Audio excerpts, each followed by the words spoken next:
شريك له وأشهد أن محمدا عبده ورسوله اللهم صل على محمد وعلى آله وأزواجه وذريته كما صليت على آل إبراهيم إنك حميد مجيد أما بعد. Para hadirin, bapak-bapak dan ikhwah dan anak-anakku sekalian, hafizakumullahu ta'ala jami'an. Alhamdulillah, pada malam hari ini, di malam Sabtu yang ke-23 di bulan Sya'ban 1446 Hijriah, dengan izin Allah dan taufiknya kembali kita berkesempatan untuk hadir mengunjungi rumah dari rumah-rumah Allah Subhanahu wa taala, melaksanakan salat secara berjamaah. Kemudian kita lanjutkan kebaikan ini, amal soleh yang sangat dicintai oleh Allah, duduk bermajlis di rumah dari rumah-rumah Allah, mengkaji warisan dan mengenali kehidupan dari teladan kita, pemimpin dunia dan akhirat kita, Rasulullah Muhammad sallallahu alaihi wasallam. Kita mengkaji kitab Nafhatu Abir min Sirati Al-Bashir An-Nadhir sallallahu alaihi wasallam, semerbak wangi sirah sang Nabi yang ditulis oleh Syekh Dr. Yahya bin Ibrahim Al-Yahya hafidhahullahu ta'ala. Kita tetap lanjutkan kajian kita ini walaupun menjelang bulan Ramadan, karena ini kemungkinan adalah kajian yang terakhir sebelum Ramadan, ya. Malam Sabtu depan insyaallah kita sudah akan mengadakan Ru'yatul Hilal, menanti pengumuman akan awal bulan suci Ramadan. Dan di bulan Ramadan tentu saja kita akan libur untuk kita lebih fokus melaksanakan ibadah-ibadah yang berkaitan langsung dengan ibadah bulan suci Ramadan. Maka untuk malam hari ini kita tetap lanjutkan, ya, karena pembahasan tentang Ramadan juga telah dibahas dalam banyak pertemuan. Kita telah ada pesantren seputar Ramadan, dan juga malam Jumat yang lalu, malam Sabtu yang lalu juga dibahas tentang bagaimana salaf di bulan Ramadan, dan masih ada mungkin ke depan pembahasan-pembahasan tentang hal yang terkait dengan bulan suci Ramadan. Karena itu kita lanjutkan saja kajian rutin kita ini untuk membahas masalah selanjutnya, yaitu al-jahru bid-da'wah, ya. Jadi perlu untuk kami ingatkan, pembahasan kita yang paling terakhir adalah pembahasan tentang pelajaran faidah hikmah yang diambil dari as-sabiquna ilal Islam, para sahabat-sahabat yang Allah pilih untuk menjadi pelopor dalam Islam ini. Mereka-mereka yang paling awal masuk dalam Islam, dan tentu saja sekaligus orang-orang yang paling pertama berjuang dan sekaligus merasakan beratnya cobaan dan siksaan yang diberlakukan oleh para kaum musyrikin dan para musuh-musuh Allah Subhanahu wa taala. Kita sudah memperkenalkan sebagian dari mereka sebagaimana yang dijelaskan oleh Syekh, dan juga pelajaran-pelajaran dari hal-hal tersebut. Sekarang pembahasan selanjutnya adalah al-jahru bid-da'wah, dakwah secara terbuka, dakwah secara jahriyah. Setelah 3 tahun Nabi kita sallallahu alaihi wasallam berdakwah secara sembunyi-sembunyi, secara sirriyah. Ya, tafadhal.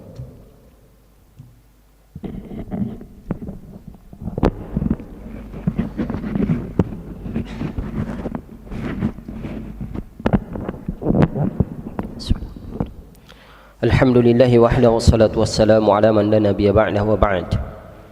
Kitab Nafhatu 'Abirin min Siratil Bashirin Nadhiri sallallahu alaihi wasallam li fadilati Syekh Dr. Yahya bin Ibrahim Al-Yahya hafizahullahu ta'ala. Qala hafizahullahu ta'ala al-jahru bid-da'wati. أرسل الله تعالى النبي صلى الله عليه وسلم بشيرا ونذيرا لإخراج من شاء الله من عبادة العباد إلى عبادة رب العباد، ومن ضيق الدنيا إلى سعة الآخرة، ومن جور الأديان إلى عدل الإسلام. لقد نزل على رسول الله صلى الله عليه وسلم وهو بمكة والمشركون يكيدون له قول الله تعالى: وما أرسلناك إلا رحمة للعالمين، وقوله: إن هو إلا ذكرى للعالمين. فدعوة الإسلام ليست خاصة بقريش ولا بالعرب، وإنما هي رحمة من الله لجميع الخلق، فلا بد من أن يجهر أتباعها بها ويبذلوا وسعهم في تبليغها وإقامة أمرها وتحمل الأعباء في ذلك. وبعد 3 سنوات من دعوة النبي صلى الله عليه وسلم إلى الإسلام سرا، أمره الله تعالى أن ينذر عشيرته الأقربين ويصدع بالدعوة.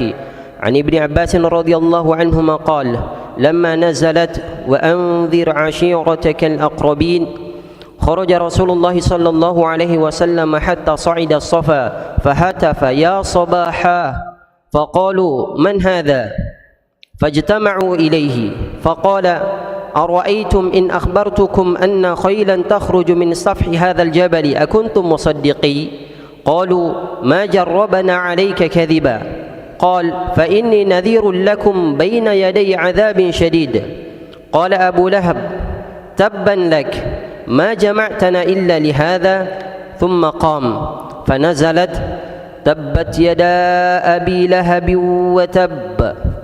وفي رواية قالوا: نعم، ما جربنا عليك إلا صدقا. Ya. Jamaah sekalian, ya kita jelaskan ya, kita terjemahkan sekaligus menjelaskan apa yang telah kita dengarkan tadi. Di sini Syekh mengatakan bahwa Allah Subhanahu wa taala telah mengutus nabinya sallallahu alaihi wasallam basyiran wa nadhira. Ini yang beliau abadikan juga dalam judul ya, dalam judul buku ini, Min Sirati Al-Bashir An-Nadhir. Karena ini karena ini salah satu misi penting diutusnya Nabi kita sallallahu alaihi wasallam, basyira wa nadhira, wa ma arsalnaka illa kafatan linnasi basyira wa nadhira. Allah mengutus nabinya untuk 2 tugas penting: memberikan peringatan, memberikan kabar gembira bagi orang-orang beriman, bagi orang-orang yang mau menerima dakwah, bagi mereka yang taat kepada Allah Subhanahu wa taala, sekaligus juga naziran, memberikan peringatan kepada para pembangkang, memberikan peringatan pada orang-orang yang menolak dakwah ini, memberikan peringatan kepada orang yang bermaksiat dan melanggar syariat Allah Subhanahu wa taala. Dan ini harus dipadukan ya, dan inilah mazhab Ahlus Sunnah dalam berdakwah, dan inilah ajaran Islam, yaitu perlu ada motivasi, perlu ada kabar gembira, perlu kita memberikan kepada mereka hal-hal yang bisa membuat mereka tertarik kepada agama ini. Namun di sisi yang lain perlu ada peringatan, perlu ada ancaman kepada mereka, karena manusia sifatnya berbeda-beda. Ada yang sukanya diberikan kabar gembira, dan ada yang kadang baru mau ikut ketika diberikan ancaman. Dan Islam adalah agama yang sempurna, datang dari zat yang maha sempurna, yang paling tahu keadaan hamba-hambanya. Maka Nabi kita sallallahu alaihi wasallam diutus untuk 2 tugas besar ini. Lalu beliau katakan li ikhraji man sya'allahu, untuk mengeluarkan orang-orang yang Allah inginkan. Ini kata-kata man sya'allah, berarti memang masalah hidayah ini adalah di tangan Allah. Ada orang-orang yang biar kita setengah mati mau dakwai, biar setengah mati kita ingin memberikan hidayah kepada mereka, tapi kalau Allah tidak ingin, maka tidak bisa kita berikan hidayah. Jadi cuma masalahnya kita tidak tahu siapa mereka ya. Jadi mungkin orang bilang, kalau gitu tidak usah kita setengah mati, karena biar kita setengah mati dakwah, kalau mereka tidak bisa diberikan hidayah, tidak juga bisa. Betul itu, bahwa walaupun segala sesuatu telah kita kerahkan dan semua metode telah kita terapkan dan kita ngajak siapa saja untuk mendakwahinya, tapi kalau Allah tidak mau berikan hidayah, tidak akan mungkin. Cuma masalahnya siapa mereka? Siapa orang-orang yang seperti itu? Kita tidak tahu. Karena tugas kita adalah menyebarkan hidayah ini kepada semuanya. Nanti akan ketahuan kelak ya, ketika akhir dari hayatnya, siapa yang mengikuti dan siapa yang tidak mengikuti.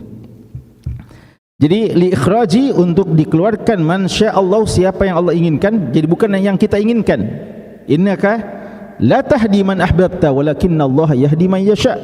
Kamu wahai Muhammad tidak bisa memberikan hidayah kepada yang kamu inginkan, tapi Allah yang memberikan hidayah kepada siapa yang diinginkan. Walaupun yang kita cintai, kita tidak bisa berikan hidayah.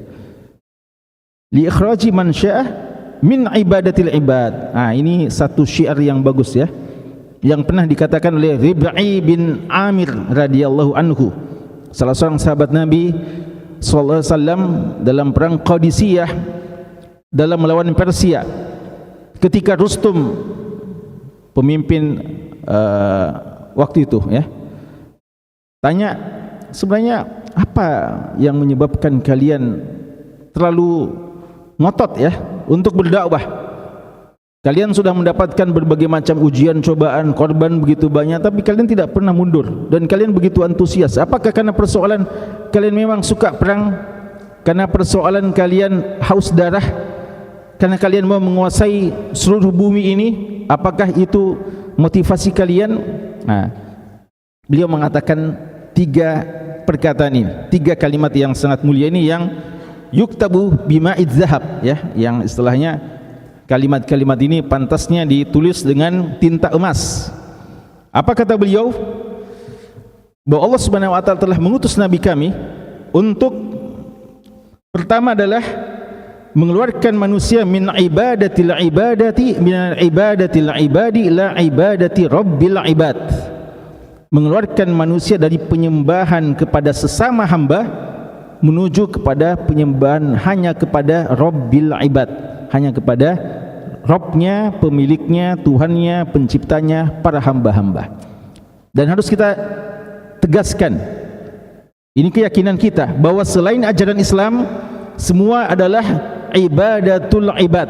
Selain ajaran Islam, selain tauhid, selain agama Islam, maka semua ajaran yang ada hari ini, semua agama yang ada hari ini adalah penyembahan kepada sesama hamba, bukan penyembahan hanya kepada pemilik hamba, penyembahan kepada pencipta kita. Hanya Islam yang mengajarkan ibadah Subhanahu wa taala. Dakwah-dakwah yang lain hanya memotivasi, dakwah-dakwah yang lain hanya memotivasi atau hanya menjanji jannah arduhas samawati wal ard.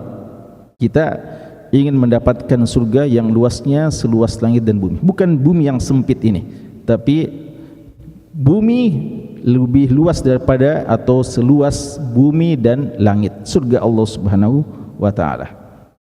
Adapun ajaran yang lain hanya bisa menjanjikan kesenangan duniawi, itu pun kesenangannya yang terbatas, kesenangan yang semu kadang, dan kesenangan yang hakiki hanya dibawa oleh ajaran Islam.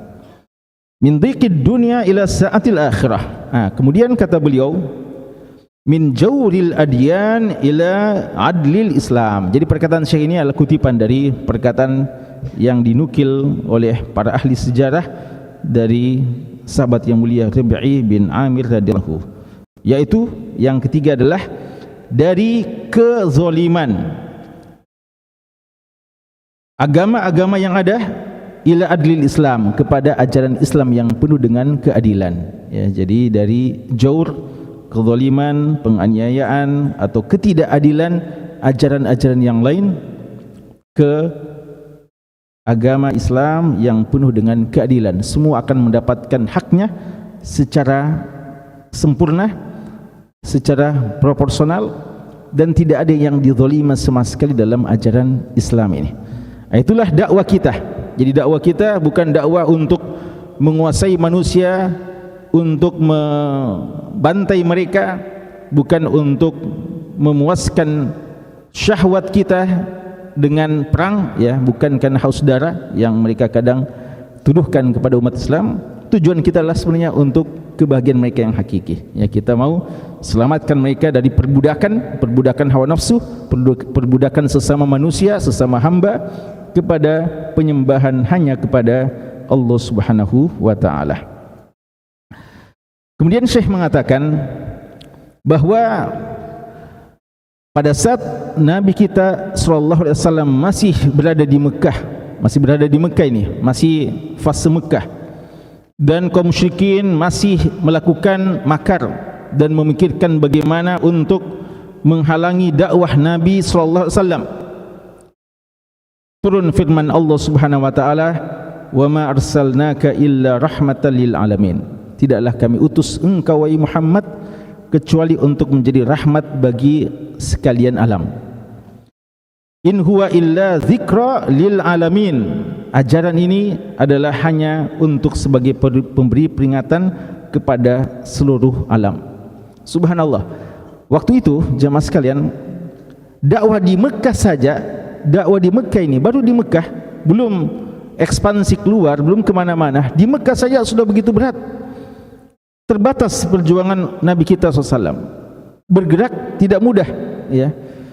Tapi Allah sudah mengatakan kepada beliau, sudah turun ayat bahwa dakwamu bukan cuma di Mekah, dakwamu nanti untuk seluruh alam ini, seluruh dunia, dakwah yang mendunia, ya. Padahal waktu itu beliau, ya, jangankan fikir ke Madinah, jangankan fikir ke mana-mana, di Mekah saja yang merupakan kampung halaman kebanyakan sahabat, tidak bisa mereka bergerak. Tapi Allah sudah memberikan peringatan kepada mereka bahwa dakwah kalian ini akan membumi, dakwah kalian ini akan lintas daerah, ya, bahkan akan memimpin kepada seluruh alam. Dan ini tentu saja motivasi, ya, di dalamnya ada perintah untuk lebih bermujahadah sekaligus motivasi untuk lebih dalam berdakwah.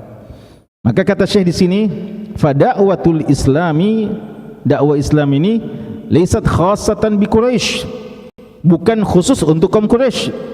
Berbeda dengan nabi-nabi yang dulu. Nabi-nabi yang dulu untuk kaum Bani Israel, ya, untuk Samud, Nabi Saleh diutus untuk Samud saja, Nabi Hud diutus untuk kaum Ad saja, masing-masing diutus untuk kaumnya saja, terbatas. Adapun Nabi kita sallallahu alaihi wasallam bukan untuk penduduk Mekah, tapi untuk seluruh alam. Wala bil Arab, bukan cuma untuk Quraisy, bukan cuma untuk Quraisy, dan bukan cuma untuk orang Arab saja, ya kan, kalau orang Arab ini lebih luas. Jadi bukan cuma Quraisy dan bukan cuma Arab saja, bahkan seluruh bangsa yang ada. Allah Subhanahu dan di sini katakan innama hiya rahmatun minallahi li jamil khalq. Bahkan dia adalah rahmat bagi seluruh makhluk yang ada. Kalau memang demikian, dakwah ini harus alamiah, harus dakwah yang menyeluruh kepada semua alam. Kan itu tidak boleh atau tidak mungkin jika dakwah ini terus-menerus disampaikan secara sirriyah, sembunyi-sembunyi. Bagaimana mungkin seluruh alam bisa tahu, seluruh dunia bisa tahu tentang dakwah ini kalau selalu disampaikan secara sembunyi-sembunyi? Maka ini sudah isyarat penting kepada Nabi kita sallallahu alaihi wasallam untuk berpindah dari fase sirriyah kepada fase jahriyah, ya, fase sirriyah kepada fase jahriyah. Fala budda min an yajhar atba'uha bihada wa badhalu was'ahum, ya, dan sekaligus isyarat kepada para sahabat untuk lebih lagi bersungguh-sungguh dalam mendakwakan agama ini agar bisa ditegakkan ajaran Allah Subhanahu wa taala, dan tentu saja mereka lebih memikul beban yang berat ini. Kemudian kata Syekh, setelah 3 tahun dakwah Nabi sallallahu alaihi wasallam secara sirriyah, maka Allah Subhanahu wa taala memerintahkan kepada beliau untuk mulai terang-terangan kepada keluarga yang terdekat. Ini dulu, ya. Jadi masih bertahap lagi. Jadi pertama 3 tahun itu kepada orang-orang khusus, pendekatan-pendekatan yang pribadi, ya, pribadi. kepada maulanya, kepada sepupunya, kepada teman akrabnya sejak kecil, kepada sang istri, dan demikian. Keluarga besarnya saja belum disampaikan secara menyeluruh. Setelah 3 tahun, di sini perintah Allah Subhanahu wa taala, ya, belum dakwah untuk kepada seluruh kaum Arab. Perintah Allah dulu untuk wa andir ashiratakal aqrabin. Setelah fase sirriya, sebelum fase jahriyah yang kepada seluruhnya, berikutnya adalah berikan peringatan kepada orang-orang yang keluarga terdekatmu, kerabat terdekatmu. Maka apa yang dilakukan oleh Nabi kita sallallahu alaihi wasallam? Kata Ibnu Abbas radhiyallahu anhuma, ketika turun firman Allah di surat Asy-Syu'ara itu, wa andir ashiratakal aqrabin, berikan peringatan kepada keluarga-keluargamu yang terdekat, maka Rasulullah sallallahu alaihi wasallam naik ke Bukit Safa, ya, Bukit Safa yang hari ini masih terus digunakan untuk bersa'i. Beliau naik ke Safa. Fahatafa, hatafa artinya memanggil, hatafa yang kalau bahasa sekarang hatafa itu hatif. Apa bahasa Arabnya itu hatif? Telepon, ya, telepon itu hatif. Fahataf artinya beliau sapa, ya, beliau sapa para sahabatnya, para keluarganya. Ya subhah, waktu pagi-pagi nih beliau panggil, pagi-pagi, ayo kumpul pagi-pagi. Beliau anak Muhammad sallallahu alaihi wasallam.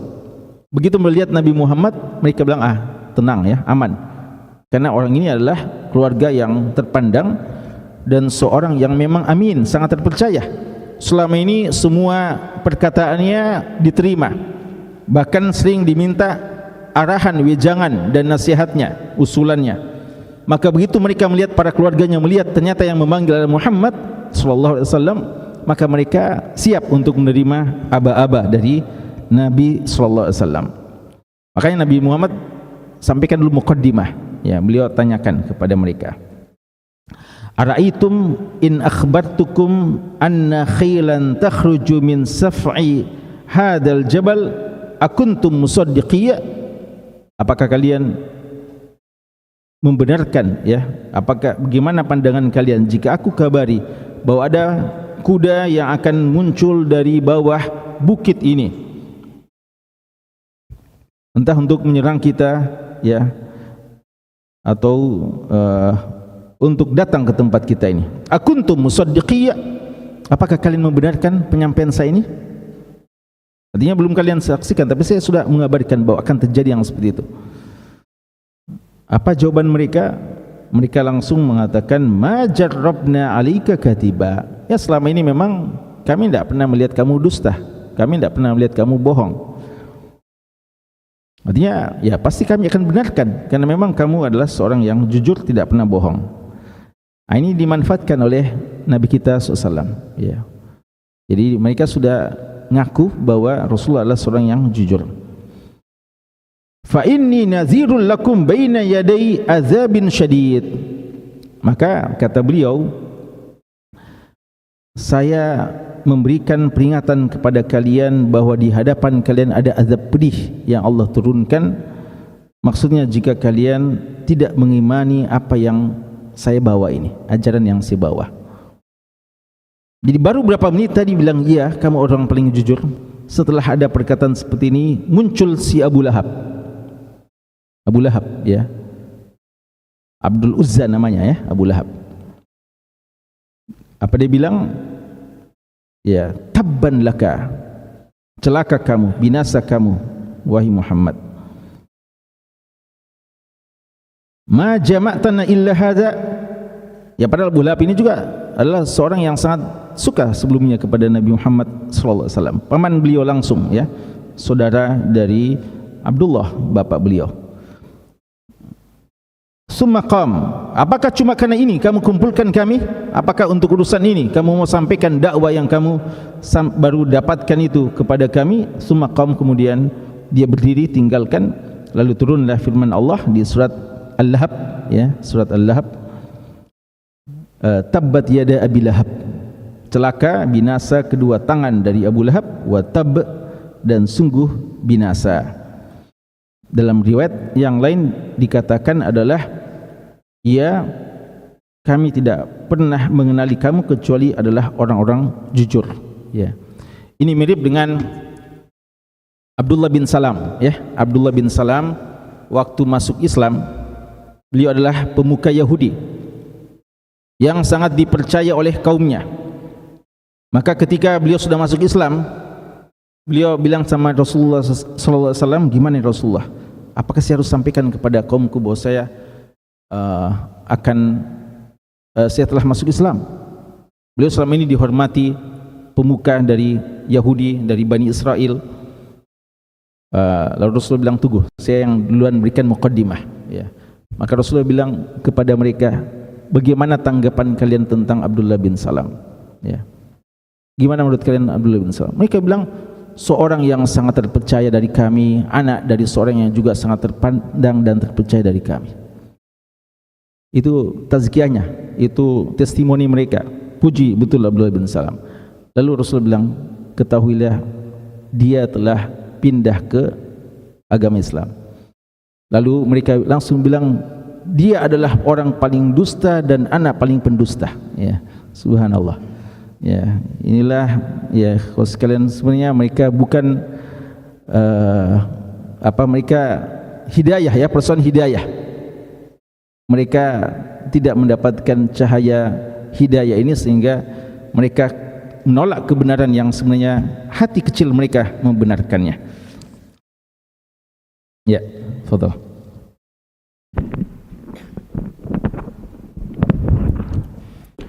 وعن أبي هريرة رضي الله عنه قال قام رسول الله صلى الله عليه وسلم حين أنزل الله وأنذر عشيرتك الأقربين فقال يا معشر قريش أو كلمة نحوها اشتروا أنفسكم لا أغني عنكم من الله شيئا يا بني عبد مناف لا أغني عنكم من الله شيئا يا عباس ابن عبد المطلب لا أغني عنك من الله شيئا ويا صفية عمة رسول الله لا أغني عنك من الله شيئا يا فاطمة بنت محمد سليني ما شئت من مالي لا أغني عنك من الله شيئا.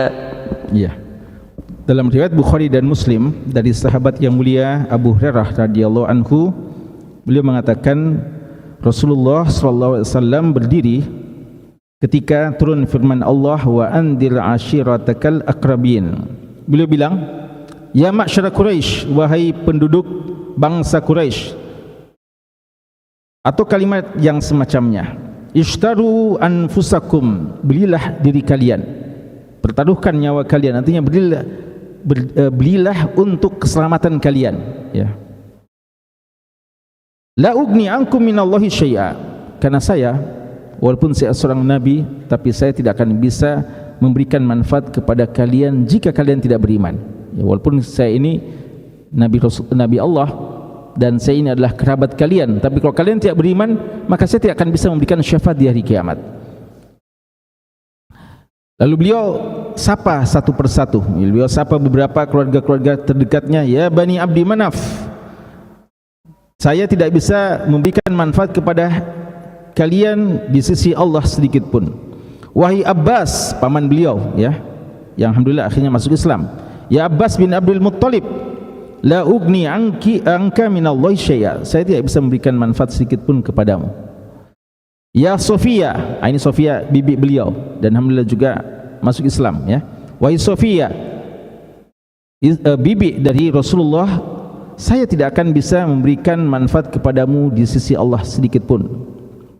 Wahai Fatimah, bahkan beliau sapa kepada anak beliau Fatimah radhiyallahu anha, wahai Fatimah binta Muhammad, dan beliau selalu mau jadikan teladan, ya. Beliau selalu mau tampakkan keteladanan dalam persoalan keluarga, utamanya kepada putri beliau yang paling beliau cintai dan yang paling afdal, ya, dari putri-putri beliau adalah Fatimah bintu Muhammad, yang merupakan satu di antara 4 pemimpin wanita di surga kelak, ya, di hari kiamat. Dia bilang kepada Fatimah radhiyallahu taala anha, salini ma syi'ti min mal, kalau persoalan duniawi silakan minta semuanya, ya, saya akan upayakan untuk penuhi. Tapi la ugni anki minallahi syai'a. Tapi kalau kamu tidak beriman, kamu tidak beramal, kamu tidak melakukan ketaatan kepada Allah, saya tidak akan bisa bela kamu di hadapan Allah di hari kiamat kelak, ya. Dan ini kalimat yang semacam ini pernah juga beliau tegaskan, ya, waktu kasus mencurinya Fatimah Al-Makhzumiyah, yang seorang bangsawan Quraisy, wanita bangsawan Quraisy, Fatimah juga namanya, yang mencuri waktu itu. Lalu para kaum Quraisy berusaha untuk melobi Rasulullah untuk tidak ditegakkan hukum potong tangan, karena bagaimana mungkin seorang wanita terpandang dari kalangan Quraisy harus dipotong tangannya. Lalu mereka datang lalu memilih Usama untuk melobi radhiyallahu taala anhu, dan akhirnya Rasulullah sangat marah. Rasulullah langsung tampil, naik di atas mimbar berkhutbah dan mengatakan, "Lau anna Fatimah binta Muhammadin saraqat laqata'tu yadaha." Jangankan Fatimah ini, ya, Fatimah Makhzumiyah, Fatimah bintu Muhammad saja mencuri, saya potong tangannya, ya. Apalagi Fatimah yang lain, ya. Beliau tegaskan seperti itu, ya. Jadi kenapa beliau angkat Fatimah? Karena memang kebetulan, ya, kebetulan tanda kutip, bahwa yang mencuri itu Fatimah, ya. Beliau menegaskan bahwa dalam masalah hukum semuanya sama, ya.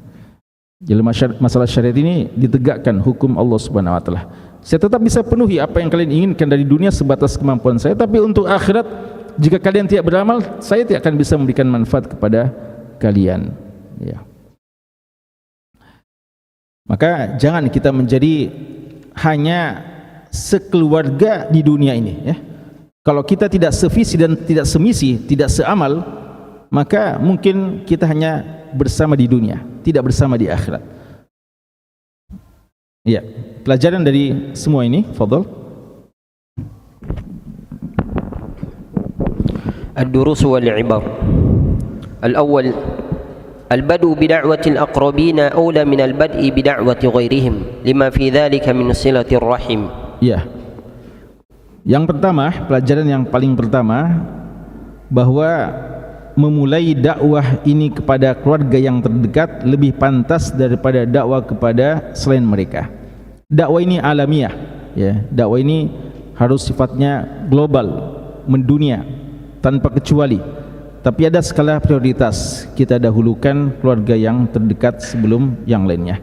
Karena di samping kita dakwah, ada sisi apanya? Silaturahimnya, ya. Makanya kalau kita bersedekah kepada keluarga juga, keluarga yang butuh, itu dua pahala, sedekah dan sekaligus silaturahim, ya. الثاني: بين رسول الله صلى الله عليه وسلم من أول يوم جهر فيه بدعوته أن النسب أو المال أو الجاه لا يغني من الله شيئا، وإنما المعول عليه الإيمان والعمل الصالح. فقد أعطي أبو لهب جمال الوجه ورزق الثروة وكان له الشرف والجاه، كما كانت له القرابة من رسول الله صلى الله عليه وسلم، وهو وحده من كفار قريش الذي ذكر باسمه في القرآن في معرض المقت والوعيد. فلعل ذلك لبيان أن هذه المزايا لا تغني عن صاحبها من مقت الله وعذابه شيئا إذا خالف أمره. Ya. Yang kedua, pelajaran dari apa yang telah kita baca tadi, bahwa Rasulullah SAW mau menjelaskan sejak awal dari dakwah beliau, ketika beliau terang-terangan dalam dakwahnya ini, bahwa nasab, harta, kehormatan itu tidak akan bisa memberikan manfaat sedikit pun di sisi Allah Subhanahu wa taala. Tapi yang menjadi tolak ukur adalah keimanan dan amal soleh. Jadi Quraisy secara umum bangsa yang sangat terhormat. Keluarga terdekat beliau adalah bangsawan yang ternama di kalangan Quraisy, orang kaya, orang yang ternama dan seterusnya, tapi itu tidak bermanfaat sedikit pun di sisi Allah Subhanahu wa taala, kecuali dengan iman dan amal soleh. Contoh Abu Lahab. Kata beliau, Abu Lahab itu telah diberikan jamalul wajah yang sangat tampan. Ini perlu ditegaskan, ya, bahwa kalau kita baca sejarah yang asli, otentik, yang benar, yang valid, Abu Lahab itu di antara orang yang paling tampan di Quraisy, sangat tampan. Makanya jangan mau percaya itu film-film yang ada menggambarkan Abu Lahab sangat kejam dan dilihat saja mukanya orang takut-takut, ya. Bohong itu, ya. Hanya mau gambarkan atau mungkin mau menghina Abu Lahab. Tapi sebenarnya Abu Lahab seorang laki-laki yang sangat tampan, putih dan seterusnya. Semua ketampanan ada pada si Abu Lahab. Tapi apa gunanya ketampanan jika kufur kepada Allah Subhanahu wa taala? Maka di sini Syekh bilang, Abu Lahab diberikan wajah yang sangat tampan, diberikan rezeki harta yang sangat banyak dan kehormatan, keutamaan di tengah-tengah Quraisy, dan juga adalah kerabat terdekat dari Rasulullah sallallahu alaihi wasallam. Tapi dia termasuk dari kaum kufar Quraisy, dan dia juga disebutkan, ya, satu-satunya kufar Quraisy yang disebutkan namanya secara khusus, ya, dalam Al-Quran. Diistimewakan, tapi dalam bentuk penghinaan, ya. Jadi jangan bilang yang penting ada nama dalam Al-Quran, ya. Ini disebutkan, bukan namanya sebenarnya, kunyahnya, ya, Abu Lahab, ya, tapi untuk suatu celaan, ya. Kata beliau, kata Syekh di sini, boleh jadi kenapa sampai dipilih Abu Lahab untuk disebutkan secara khusus namanya dalam Al-Quran atau kunyahnya dalam Al-Quran. Ya mungkin karena tadi kisah tadi bahwasanya memang dia yang paling duluan mendustakan dan mengatakan tabbat laka ya Muhammad. Atau kata beliau karena Abu Lahab ini memang seorang yang sangat ternama, dilihat ketampanannya, dilihat kekayaannya, dilihat kekuatannya dan semuanya ada. Tapi ternyata dia di sisi Allah seorang yang sangat rendah, bahkan binasa dan akan masuk ke dalam neraka, ya. Ini menunjukkan, ya, sengaja diangkat tokoh ini untuk menunjukkan bahwa seluruh dunia kita miliki tanpa keimanan dan amal soleh tidak bermanfaat sama sekali, ya. الثالث أعرض أكثر المشركين بعد الجهر بالدعوة وكذبوا رسول الله صلى الله عليه وسلم وآذوه وسخروا منه ومن دعوته فصبروا على ذلك كله وثبت وأعرض عن جهلهم فظهر الإسلام وعلى أمره فينبغي ألا يثني عزم المصلح ما يراه من سدود الناس في أول الأمر.